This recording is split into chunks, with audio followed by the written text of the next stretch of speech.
We're live from the world famous Fadeaway Barbershop, 3400 South Jones, Suite 21.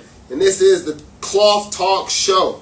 I am BI Services, aka Bird the Barber. This is Lauren the Barber here. And we down here at Fadeaway Barbershop, 3400 South Jones Boulevard, Suite 21, coming back to y'all like we do every Tuesday around 9:30 to drop this knowledge, you know what I'm saying, and keep us updated on the current events and the whole nine, man. Make sure y'all stay tapped in. We do this every Tuesday, like we said. Every Tuesday. What? Anything happened this week? You know, man, this week. You talked about last week. Text messages. It's not good to text people sometimes, man, because they, text get took out of content.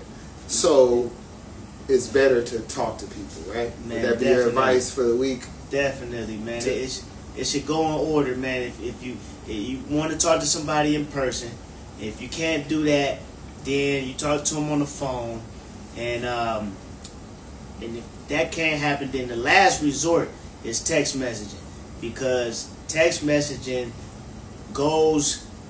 it gets received based off of how the person is feeling at the time, and a lot of times if somebody's going through something, they looking for somebody to blame. You get what I'm saying? So, a joke at that time, and I'm not saying that I was joking, through any text message, but I'm just giving an example. You could be joking with somebody at that time, but at that time, they're going through something and they take it off limits. They take it off the map and flip on you. You feel what I'm saying? So it's always the delivery. It ain't about what you say, it's about how you say it. That in person, as you see, you can say things that wouldn't be acceptable in other cases, but the way that you said it was acceptable. You feel what I'm saying? But now with the text message, you're leaving it up to them to think of how it was delivered. You feel me? So if they feeling bad at the time, or they taking offense to everything at the time, feel like everybody picking on them, then they're going to flip, because that's how they're going to interpret it. You feel me? And also, that's why he's supposed to go to ChatGPT. You know what I mean? ChatGPT would have came up with a nice way to talk to people, without coming across a little too harsh. They think a little bit more than us, so. I mean, it definitely helped, you know what I'm saying? It definitely helped, but I mean, if a person in a negative mind state, they can take that wrong. They'd be like, oh, they trying to soften me up. They trying to, butter me up. You know what I'm saying? All of this little, you feel what I'm saying? Like, you still got to know the vibe of a person. You feel me? Because some people, they'll take anything. You be nice to them, they be like, oh, they trying to manipulate me. You be tough to them, they'll be like, oh, you talking to me like I'm a sucker. You know what I'm saying? Like, you can't win with some people. What's a good target price to buy in Bitcoin? Julian Fades. Well, guess what? We might as well break open the show. The show is starting with Bitcoins at 113 this morning. 113. We're down almost 5% from all-time highs. When is a good time to buy? In my opinion, now. Buy now, but don't load the boat. Buy some now. If you've been buying $25 every month of Bitcoin, let's throw 50 on this one. But I believe we're going down a little farther as well. But however, this is called a pullback, Julian Fades. If you haven't heard of one, it's a pullback. So this is the time. It's a flag. It is a bullish flag that is going on right now. It goes up, and then it comes down like that, like a flag, and it's gonna go back up. So guess what, man? You get it on the flag. You get it on the bottom of that flag, the piece of that flag, if you can. But you can't time it. So therefore, it's going down. So this would be the time to put a little bit more money in than what you've been putting in my opinion. What do you say? Yeah, I mean, definitely keep going. It's kind of like, it's tough to really measure Bitcoin. You got to go back, because their volatility is not the same as the stock market, So what would usually be a time like, they got 10% is a correction, a 20% is is like wait a minute, what is 10% a pullback, 20% a correction, 30% is a bear market, you know, in the regular stock market. But you see, you know, 10, 20, 30 on the regular in the crypto market, you know. So I would study, but at the same time, you can't lose with the Bitcoin because it's gonna go up to an M.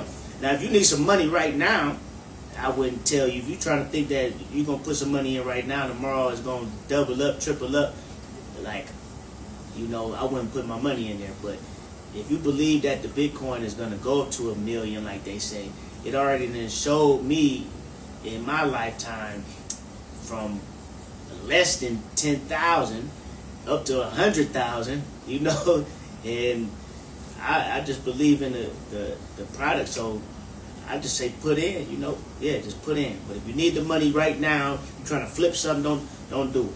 But yeah. So the question was the buying point. What? What's the price? Yeah, what's the price of the buying? Right now. Yeah. Right now, and then go down, get some more. Yeah. You know what I'm saying? Yeah. It's on sale. It's on sale. It's on sale, guys. It's already was at 122. Yeah. So you believe in Bitcoin? 100%. All right. Okay. All right. What are you buying your Bitcoin off of? I'm on Cash App. Cash App with yours? Yeah. Okay. All right. Samsung versus Apple. In Q2 of this year, Samsung's market share in the U.S. dropped from 23% to 31%, while Apple dropped, I'm sorry, I read that wrong. Samsung's market share in the U.S. jumped. It jumped from 23% to 31%, so that's a 7% increase. While Apple went 56%, was at 56%, went to 49%, so they lost 7%. That's one of the biggest single quarter swings in a year, cutting the gap between them almost in half. A lot of that came from Samsung's new foldable phones. Foldable phones, have you seen that? Mm-hmm. Oh, I do know somebody again got that foldable phone. Yeah. Does it look like the old phones that we used to fold, or no? It look more slick. It's more interesting because it folds open, then it's one big screen. One big screen. Yeah. It's the size of the iPhones, though? Like same size as these phones, basically? No, it looked about the same size as that, yep, and when it's flipped, it's half of that, yep. Okay, so yeah, so a lot came from that Samsung new foldable phones. While Apple stock is actually down 7.5% this year, Samsung stock is up 35% this year. Analysts think that Apple might release a similar iPhone next month, and maybe a foldable one in 2026. So, do you think Apple is starting to fall off? Or is this just a little bump in the road? Yeah, they've been falling off for a minute now, man. You know, I mean, it just is what it is. I'm not having the best experience with iPhone. I haven't had the best experience with iPhone. I was a Samsung Galaxy person since Galaxy 3. And I had that all the way until I moved up here to Las Vegas. So I had an iPhone for 2 years. But I like my Samsung Galaxy way better. The only reason I switched to iPhone is because the Instagram be hating on Samsung's quality once you upload your videos, you know, and it makes all the sense to me because before they Facebook bought Instagram, you had to have an iPhone to be on Instagram. So it's obvious that it was some type of an agreement. And also Samsung, remember, they sued iPhone and won because I think Samsung they had some talking, I forget what it's called, but it's like Siri. So Siri stole their idea, and Samsung sued them and won. So they just been beefing forever. And so I switched to iPhone, but everything other than the camera is better on the Samsung. So and they, you know, said they gotta keep moving, man. Apple, man, they gotta make a power move real quick. Yeah. So Apple hasn't released anything new in years, just mostly upgrades. And like I said, Samsung's momentum is coming from that foldable phone right now. And the stock shows investors right now are betting on Samsung more than Apple, right? Because if the stock is up 35% and Apple's down 7%, that means new money is coming into Samsung more than it's coming into Apple at this point. Right. It wasn't that Elon Musk that made that deal with Samsung to help him build that robot that's has the same name as the Transformer, or Optimus. Yeah, Optimus, like Optimus Prime. Okay. Yeah, so I mean that's another aspect too, which is big because obviously that's where we heading to the AGI and you know, all of that. Yeah. All right. Well, guess what? Home buyers over 7 years old more than people over 35 right now. So older Americans, older Americans are now buying more homes than younger ones. Mm-hmm. People 60 and up made 46% of all home purchases last year. Baby boomers made up 22%. You know what baby boomers are? You know what years those are? Well, it was like I forget, but I don't know. When is that year? I don't know. Yeah, I know it's before me though. I don't want to say that. I don't know nothing. But I don't know what the baby boomers they made 22%, while millennials were 14%. What are we? Are we millennials? We millennials. We just right at the cusp like of millennials. I think we probably like 1 year in or something like that. Okay, so millennials, they're made 14, and then Gen Z just made 5%. So the median first-time home buyer age has jumped from 38 years old from 28 years old in the 90s. So in the 90s, it was 28 years old. Most people were buying houses. That was the average age. Now it's 38. Mm-hmm. What does this say about the housing market when older folks are buying more homes than younger people? I just think that, you know, the dream and experiences too of older people is different than the new way. It used to be, it was all about buy you a house with the white picket fence. You know what I'm saying? That with a dog. That was the American dream. But a lot of people got messed over in that dream, you know. But it still holds tight to the older people, to where it's like, you know, I gotta have a house or something like that to fulfill the way I view stuff. But you know, now the younger folks, they have a different view of the thing. As far as income, it's more about cash flow. So as we know, an asset is something that's put money in your pocket, and liability is something that's taken out of your pocket. So if you're not getting cash flow from that house, it's not an asset.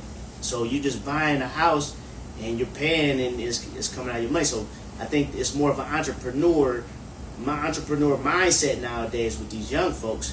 And I mean, it's obvious, it showed over the pandemic. A lot of people don't want to go back to work because they start their own business now, you know, stuff like that. So they're gonna buy a house, but not before they find something to pay for that house now. You know what I mean? So I think it more has something to do with that. Okay, well, I was thinking was older buyer. I mean, I got a couple of things, but older buyers obviously have more cash and more equity. They've owned these houses since the 80s, since the 90s. These houses have doubled, tripled, quadrupled. So they're working with more ways to inherit and to buy a new house or put down from an FHA loan, a conventional loan, whatever. They have more means, when I feel like the young ones are living more paycheck to paycheck right now. Because think about it. I mean, if you really want to put down if you don't get an FHA, it's just conventional. Let's say you got to put 20% down. What's 20% of $400,000? 10% of $400,000 is $40,000. That's $80,000. Who the hell? What young kids do you know got in their 20s? You know, not many. I think if we do the records though, I think it's more millionaires that's generated now than it was in the past. Like the younger folks are becoming millionaires way quicker than they was in the past now. So I don't really think it's because the young folks broke. I think the young folks got money nowadays. I mean, some, but I mean, think of the ones we see. Ain't none of them kids that come up here that's in their 20s got $80,000 sitting around. Well, you know, I ain't gonna say that, because I mean, when I was at when I first got here, there was an 18-year-old pulled up in a Lamborghini with the 30-day tax. You know what I'm saying? Yeah, once in a while. Once in a while. Like that's one house. You know what I mean? I feel older people have got more access to cash than younger kids. I mean, possibly. I think they probably got better credit and stuff like They that. got better credit. But I don't know. You know what? Let me do a research real quick. Equity. Because the thing is, I think it's more information out here now. I would assume that people got way better credit nowadays than they did back in the day because folks didn't even know how to build credit. People over 60 or 46, they make up almost half of all the houses that are being bought.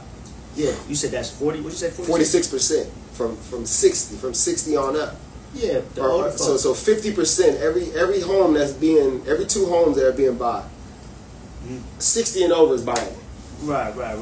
Yeah, these are people that are working with equity, people that got more free cash, people that's credited better, obviously.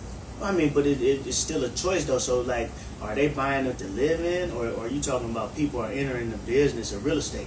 You know? You mean investing? Yeah, like so. Are they investing? Are they investment properties, or are they talking about homes for people to live in? That's also what it is. You know, a lot of people are not owning houses. They got companies now, KB Homes and stuff like that are coming through, and or certain people that are coming and owning all the houses, and all they're letting you do is rent. They're not allowing you, so that's not KB Homes. But there's other ones out here that are buying all the houses in the neighborhood, buying the new development, and all they're doing is renting them out. So you don't even have a chance these days. They weren't doing that before. Right, yeah. So that's something as well. But what was you looking up? No, I was about to let me see like, you know what age groups are becoming? Well, in which age group are there more millionaires? Let's put it like that. Okay, that's a good question. What would you say offhand before you look it up? I'm gonna say millennials got the bread. I would say 40-50. Yeah, I mean, I'm gonna put it like that. Let me see.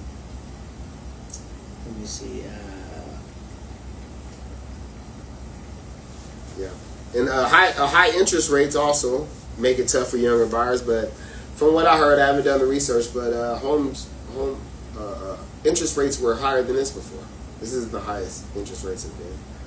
So they were still buying houses then. I heard they've been up to 12%, and I heard that is recently. That's I think crazy. The 80s. You know, so okay. Now they say the majority of the millionaires are in between 50 and 70. Yeah. So they got the bag. The and that's 50 what the 60. 70. Yeah, so dang it, you know what? It still remains the same. But let me see. Let's see if where is the fastest growing. Let me see in the end. Let me see. Okay. Yeah, I mean, you know what? That's why I go back to Think and Grow Rich, man. That book is gonna last forever. It was wrote in like 1920. Yeah. It was something old, man. But they just said that the majority of people don't get their first million until 40, and the reason why is because the difference between someone in 40 and the younger folks, they're not using the strongest mind stimulant possible for the right things, and which is the sexual emotion. The sexual emotion, and the difference between a genius and a person that's just on a regular vibration is the vibration of the brain, and there is a 10 mind stimulants, and the strongest one is the sexual stimulant. Younger folks, they dissipate that sexual energy into sex, obviously, you know what I mean, which waters it down, waters their attention down. That's not this type of show. It always is. If humans evolved, it's always that type of show.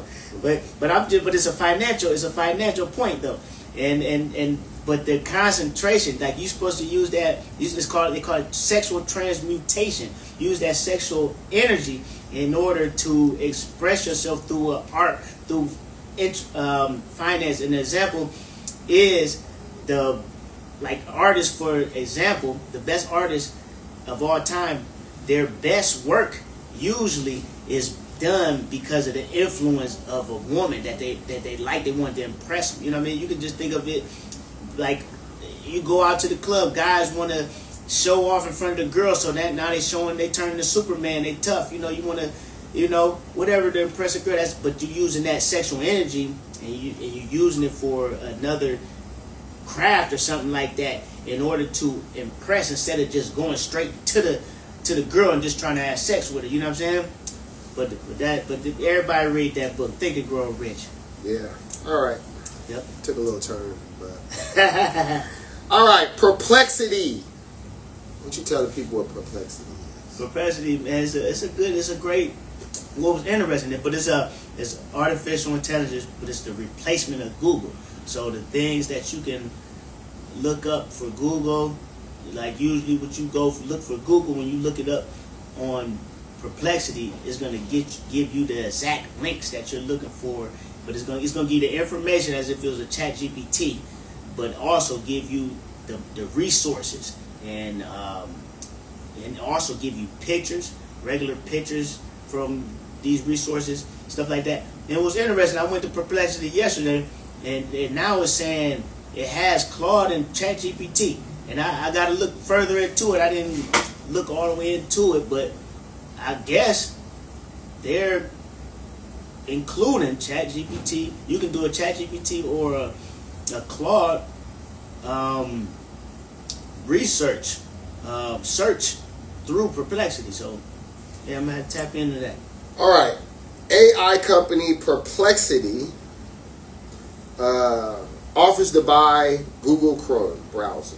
Mm-hmm. They even said they put in another $3 billion to upgrade it. Mm-hmm. The bid was all cash, which is huge, but a lot of people think, but it has a lot of people thinking, was this more marketing stunt, or was it really a real deal? So do you think this is a real takeover attempt, or just a free publicity for Perplexity? I mean, it worked both ways. You know, that's a new company, but they said that they have people that are willing to invest and for them to get Chrome. So, I mean, it's possible. People believe in Perplexity, and if Sam Altman can get $10 billion from Microsoft to invest because they just believe in them, why can't the guy from Perplexity get the money to add on to his? And if people know that this is the new wave, this is the way the world is going, and all that, you know what I mean? So yeah, smart way to get attention for Perplexity, even if they're not gonna buy it. Mm-hmm.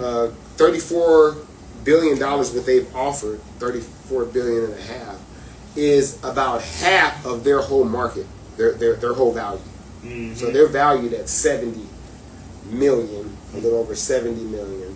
So by offering that as offering half of your company up, Mm-hmm. you think that's smart? Well, it's an investment. You know, Chrome is tried and proven for a long time. That's my first go-to. I just now started using the other one. What's the other one called that we be using to put the websites on our front page? Safari. Safari. I've just used that now, but it worked better in some other cases too. But Chrome is the go-to for most people. So it's tried and proven, and combined with the new technology of Perplexity, I mean, it's a great investment. So, yeah. Chrome is one of the most used browser in the world. Mm-hmm. I don't see Google doing that. I don't see Google selling that. With a couple trillion. But I thought that's what it was. I thought they was putting it up for sale or something like that. Oh, I hear that. Yeah, that's why they offered it. It's something like that. Okay. It's something like that. Yeah, okay. Well, I didn't hear that. So that's some new information. Mm-hmm. And,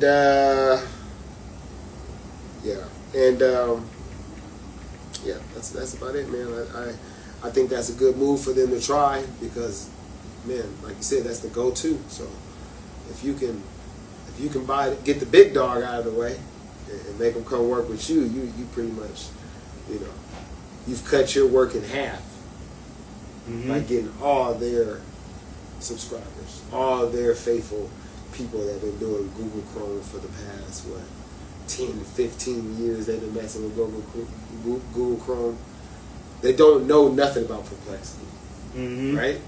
I didn't know about Perplexity until couple weeks ago. So, so there's probably 7 out of 10 people don't know what perplexity is. Yeah, it's surprising, but not really. So, if they can get Google Chrome's customers, I think that would be a great move. But like I said, I don't think they would sell it. But are they selling it? Well, it says the bid comes amid an ongoing antitrust case in which the U.S. Department of Justice recommended Google divest in Chrome, arguing it would level the playing field in the internet search. So this is they have government pressure.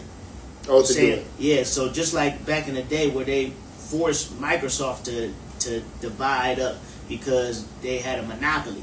So yeah, once you have a monopoly for a long time and stuff like that, you know the government will come in and force you to do it. So that's what it is. And being that they had that pressure on their back, Perplexity stepped up and they said, "Well, shoot, I get it off your back and get the government off your back." You know? So they weren't selling it, but no, they just see distress. Yeah, like a wholesaler. You see distress in the property, you about to hit them up. Exactly. What's up, man? Your fence is all messed up. You got weeds growing. Bunch of mail all on your front lawn. You got weeds growing on the roof. Let me give you $80,000 for it. Exactly. But it's worth $300. Trying to get it off your hands, man. Exactly. Yeah. So I understand that for sure. Okay. So I wanted to talk about China blocks NVIDIA.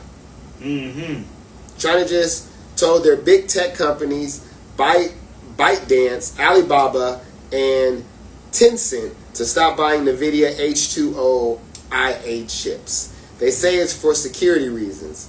This comes after the U.S. already banned certain high-end chips from going to China earlier this year. NVIDIA already lost about $5.5 billion because of those restrictions. The U.S. later eased up, but now China is still being cautious. So who do you think gets hurt more from this? NVIDIA or China? NVIDIA or China? NVIDIA, they got big bread. They worth $4 trillion. They said that they're gonna lose about $5 billion on this, though, right? No, they said they lost $5 billion. Yeah, they already lost $5 billion. They already lost $5 billion because of those restrictions. Yeah, they playing with big numbers, man. $1 trillion is 1,000 billion dollars. You feel what I'm saying? So that means they're worth 4,000 billion dollars. So $5 billion is just little. That's regular money for them. They take a L here and there. You know what I mean? That ain't nothing. But so yeah, China, they need the NVIDIA chips, but they need their security more than anything because it all can fall down. Because what if, and it is possible that the U.S. government has manipulated the chips in order to spy on them. They have been beefing. You know what I'm saying? The president speaks outwardly all the time about China being the competition. That's why these are lower level GPUs that they agreed to let NVIDIA sell to China because they don't want the competition. You know what I mean? But yeah, I wouldn't trust them. Yeah, but who's gonna hurt more? Is it gonna hurt China more, or is it gonna hurt NVIDIA? Yeah, no, like I said, like NVIDIA, $5 billion ain't nothing to a $4 trillion company. You feel what I'm saying? $5 billion. Now, it would hurt more for China if they do. China already got what they call DeepSeek, and they got other technology stuff like that, but obviously AI is the new wave, and they're falling back on that. But it'll hurt worse. Okay, if they do take the chips and then they get spied on it, then they get taken down.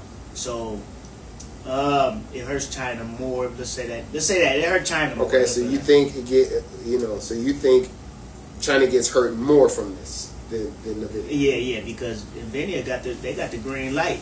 Okay. So, yeah. I mean, is this even a question? Who's got more money, China or Nvidia? man, I don't think it's a question. I think $4 trillion. You don't think China's worth $4 trillion? I don't even think know how so. that goes. Yeah, I don't think so. I would like to look into that, but I don't think so. Well, I know Nvidia chips are key for AI development. And AI is obviously the next level. Yeah. So I would think that, in that way, China would be hurt in that type of way if Nvidia is the chip that's for the development of AI, or the key AI development. And this could speed up China, though, to build their own chips. Yeah, I mean, how?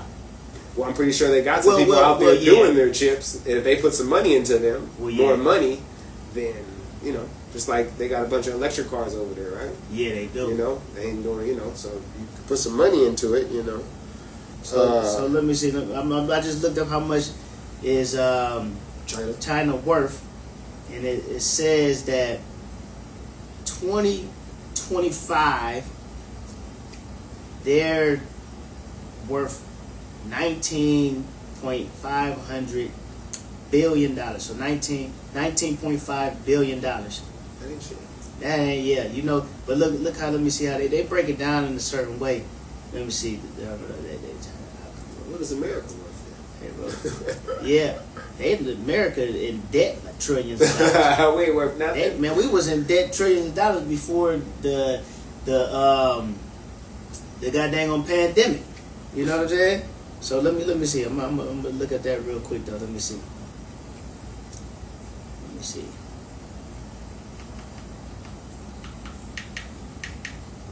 Yeah. So let me see. What was that? Investors might start worrying about Nvidia long term if they do make chips, right? And they make their own chips, and China does not need Nvidia chips that offer AI. Then that would take some time. But we would have to see how much is China actually spending with Nvidia, right? How much money is actually being Right, that's being spent with Nvidia. Yeah. For them to be like, okay, well, this is going to be a loss, But then you also become their competition as well, right? I would say. I'm saying if you build your own chip, if you build your own chip, yeah. Well, you know what? And they've been going at them. I mean, obviously, everybody going at Nvidia. They want to win, but they got such a lead because Nvidia was doing this before AI. They was the biggest in gaming. The AI just happened to need those GPUs. And they didn't know how much they needed them GPUs until not too long ago when the Nvidia went up, 1,500%, you know what I'm saying? So, it's just kind of like, I would have to look a little deeper into it, but the way it's looking like, to me, is like they kind of tripped over that. Oh, dang it, this is what we need. And Nvidia, they got it. So let's shoot our shot at Nvidia. But I looked up how much is the United States worth. We worth $29.18 billion. $29 billion. So we're worth more than China. We're worth 10 more billion than China. But nobody. So even though we're in debt, we're still worth it. Still, yeah, because because what you're going to be worth is how much you have in assets and cash and minus what you owe. So I guess it's worth that. Not saying that you'll get that because you have to pay the debt off first if they're buying it. Yeah, that type. Somebody stuff. buys it or whatever. That type of stuff. But usually though, your net worth is overall how much do you owe versus how much you have in cash. So you can have a negative net worth. If I just got $10,000, in cash and assets, and then I owe $30,000 in debt, then I'm 20% negative in net worth. Well, just like the $250 million man, Ben Mallah, his properties are appreciated. Appraised at over $250 million. So that makes him, since he's in control of them and he's got loans on them, that's what his net worth is. Even though he has not paid off all that debt, he's paid off about $150 million of it. But if you look at his net worth, it's $250 because those are the properties he owns. He doesn't own them outright, but he owns them. Because of that's what worth. So they say 250 just because his property is worth 250. Yeah. Yeah, shoot, I ain't know that was what it was, man. I thought that straight up net worth. Let me see. Let's look up what is net worth to me. Let me see. How do you calculate net worth? Let me see.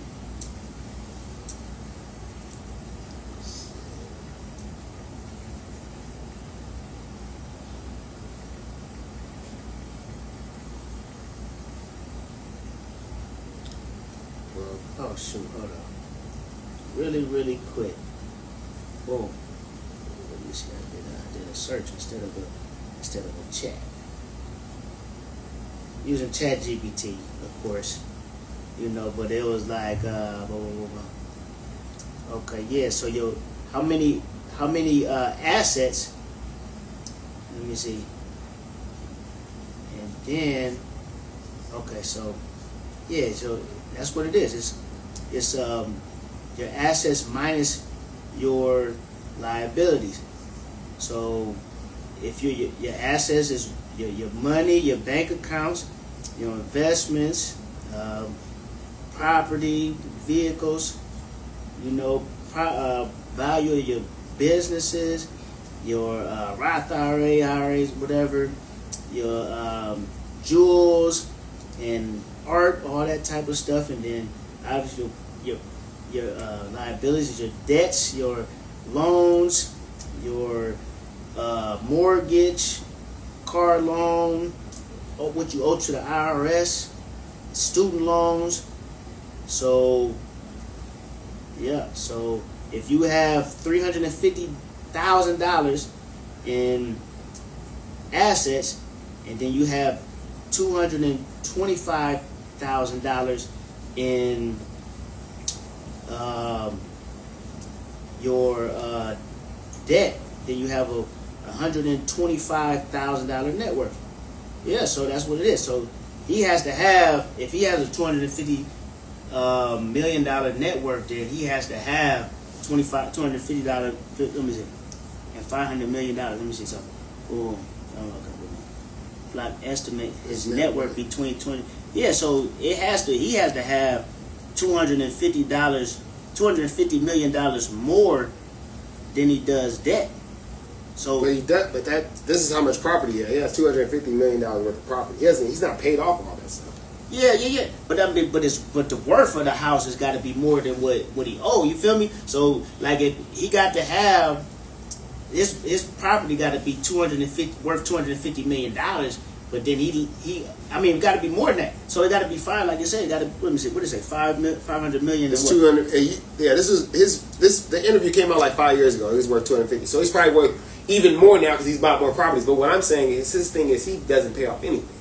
Yeah. He just puts the 20% down, and because he does commercial, so he appreciates the property by painting it and putting right. new this and that. So he bought it at 100, but now it's cash flowing more than that. So now it's worth 250, and then he sells it, 1031s it, so he doesn't have to pay the taxes, kicks down the taxes to the next. So right. So see, he got to have more equity in them houses than what he owed. That's what I'm saying. He can't. Well, what I'm saying is when he did the interview, what he was saying was, I'm worth 250, but I'm only paid 150 down. My net worth is 200. That's what he was saying in the interview. Now, if it was wrong, it was wrong. But that interview, Ben Mallah, what's the guy's name that got the real estate? That he's out here now. He does stocks. Do this real quick. Just type in there. Be like, how is his net worth calculated? That's what I asked really. But let me see. How is his? Yeah. How did his net worth add up to 250 million? Let's see. Example: same hotel. That's what I said though.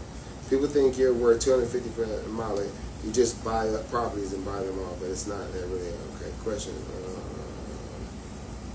How Ben Mallah has his properties. He uses leverage where he buys the properties, he takes out commercial loan. He rarely pays 100% cash unless it's a smaller deal. Great question. The short, no, it doesn't pay off all the properties in full. It just sits on them free and clear. See. Okay, so what question did you want me to ask? Yeah, how was his net worth calculated? How was his net worth calculated?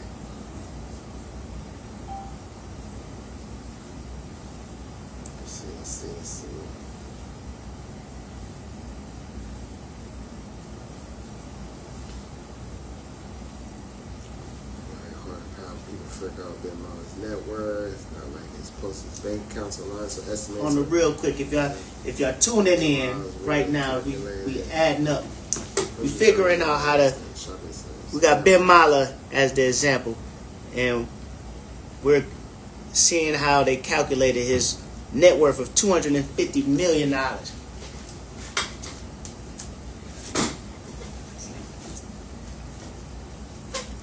I was just saying, and I looked it up as well, but I was just saying your net worth is usually how much do you owe versus how much do you have in cash and assets. Yeah, it just says Ben Mallah's net worth is estimated between 250 and 500 million, but that's not just money sitting in the bank. It's mostly tied up in real estate empire. Yeah. So I mean, just as the definition goes. Yeah. He should. And like I said, he's still down the interview, so you know. And then more than likely, I mean, he's an investor, so he done had houses forever, so them things appreciated. He might owe $150 million, but them things worth, $400 million. You know what I'm saying? It got to be. Okay. All right. Well, that's cloth talk. That's the questions that I have. I mean, I was going to talk about Alzheimer's. New study says sugar is directly tied to Alzheimer's. Okay. Yes. Hey man, look here, man. Let me just right we on that, and this is awesome, man. This I'm 45 years old. My God, we 45 years old. When you turn 45 years old, guy, you got to get a colonoscopy. There's no way around it, man. Saying it again, huh? You got to, let them know. You got to, man, because you want to live, man. It's health. I know how we feel as men or whatever, man. Trust me, you don't know nothing happened to you. You go to sleep and you wake up, it's done. They handle that business, whatever. But in order to do that, you have to go through a process in which you clean your colon out. They give you some disgusting stuff to drink. You know what I'm saying? You can't eat nothing the day before. You only can eat certain stuff the days before that. You know what I'm saying? So it cleans out your colon. And I did that. And I put my health chart in ChatGPT. Let me just put it like that. I put the description of everything about my body and my health, whatever currently or whatever. And I asked ChatGPT, give me a diet and a supplement plan based off of that. And one of the main things it did was I had problems, sinuses and stuff like that. All of that stuff, it comes from, it's similar to a woman, like they have a yeast problem. It's a yeast growing inside of you. You feel what I'm saying? Because we grow, man, it all tie in together. You feel me? But sugar is the main thing that makes that yeast grow. So if you have a problem with, sinuses, dry mouth, scalp, you know what I'm saying, dry scalp, whatever, fungus, anything that it's all based in yeast. Cut out the sugar. It's one of the main things they told me to do. I did that, so I changed all my supplements. My pre-workout don't have no sugar. My vitamins was even wrong. I switched up my vitamins, the whole thing. And so what, you had some sugar going on? And what? It was overkill in my but where was the sugar at? My pre-workout. Not your pre-workout. My vitamins, my food, you know what I'm saying? That the stuff, carbohydrates turn into. So what? So now you got a pre-workout that has no sugar in it? It don't have no sugar. It don't have none of that fake sugar either. Sucralose. How's it make you feel? Man, better. I got a clear mind, and I just want to top it up. Yeah, I got a clear mind. Fat just fell up off of me. Also, gluten free. You know what I'm saying? Stuff like that. Like, I'm cut up like Zorro got at me. You feel what I'm saying? And today I've reached a new goal. I ran 8.3 miles. Check my story. Lauren the barber, check my story, and I show y'all guys. 7 o'clock. 7 is the number of completion. For y'all believers. You know what I mean? 8 is the number of new beginnings. So by 7 o'clock, I ran 8 miles. You feel what I'm saying? And that's amazing. I just keep on going up. Man. You know what I'm saying? I was just running 2 miles and just accepting it. You feel what I'm saying? But I just continue. I was like, man, I feel so great. I just want to keep challenging myself, man. And that's just what I've been doing. So before this, my high was 6 miles as of recent. I ran 10 miles before. That was years ago. But we had to do our thing this morning. I could have did 10 today easily. I'm going to do it. I'm just going to wake up a little earlier. If it would have been a day off, I would have ran 10. But what I'm saying is, though, the sugar was the key. That was one of the keys. So we was just saying, sugar is a poison. And also, mess with your mind. I got a clear mind and everything. So yeah, stay away from that sugar. Welcome in, welcome in. Oh yeah, look, y'all done made it. What's going on? I know y'all went to the other spot the other day. How you doing? Good to see you. I appreciate it. This is my guy. This is my business partner. He was at the other shop with me, Bird. Nice to meet you. Barber, got it all. Nice. Yeah, we're going. We out there. We was doing our little podcast or whatever. But yeah, let's get it off. Yeah. All right, so y'all, we put the financial literacy with the barbering. This is Cloth Talk. Glad you guys joined in. Take some of that good advice and do your own research on some of the things we're talking about. And what you got to say? And we're going to keep it going. Like we were saying, we barbers, and we add the financial literacy into the barber. But as y'all see, I'm about to start cutting right now. Our main income, our main thing that we perfect first, before we even start dispersing the money into other outlets to make it grow, is that we make sure we master this. So barbers, make sure y'all tap in so y'all can learn, like we said, first, how to dominate the barber industry, and then when you make your money there, then we're going to show you where you can put it so it can grow while you sleep. Yeah. All right, y'all. Have a good one. Till the next time. Yep. Hey.